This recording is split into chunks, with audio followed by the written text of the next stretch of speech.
భారత బాక్సింగ్ దిగ్గజం 6 సార్లు ప్రపంచ ఛాంపియన్ మేరీ కోమ్ తన వ్యక్తిగత జీవితం ఇటీవలే తలెత్తిన వివాదాలపై స్పందిస్తూ సోషల్ మీడియా వేదికగా ఒక సుదీర్ఘ వివరణ ఇచ్చారు. గత కొంతకాలంగా తన మాజీ భర్త కరుణ్ ఆంకోలర్ను ఉద్దేశించి ఆమె చేసిన వ్యాఖ్యలు సామాజిక మాధ్యమాల్లో పెనుదుమారం రేపాయి.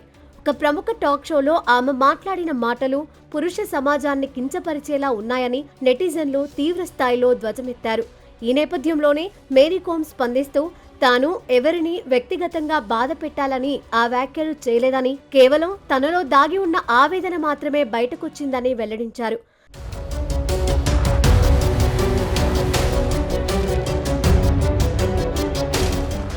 తన వైవాహిక బంధం దశాబ్ద కాలం పాటు ఎంతో సజావుగా సాగిందని, అయితే తన భర్త తనను మోసగించడం వల్లే బంధం ముక్కలైందని మేరీ కోమ్ ఆవేదన వ్యక్తం చేశారు.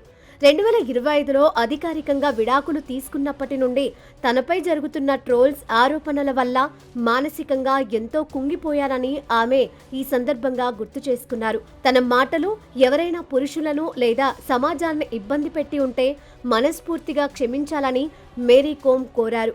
ముఖ్యంగా క్రీడల విషయంలో తాను చేసిన వ్యాఖ్యలను కొందరు వక్రీకరించారని, తాను ఏ ఆటకు వ్యతిరేకం కాదని ఆమె స్పష్టం చేశారు.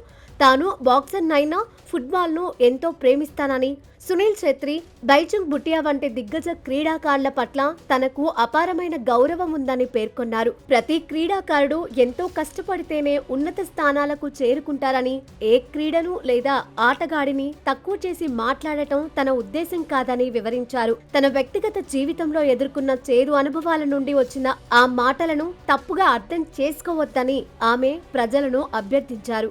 విడాకుల తర్వాత ఎదురైన కఠిన పరిస్థితుల్లో కూడా తాను ఎంతో సంయమనంతో వ్యవహరించానని, కానీ తన ఆత్మగౌరవాన్ని ప్రశ్నించినప్పుడే మాట్లాడాల్సి వచ్చిందని ఆమె అన్నారు.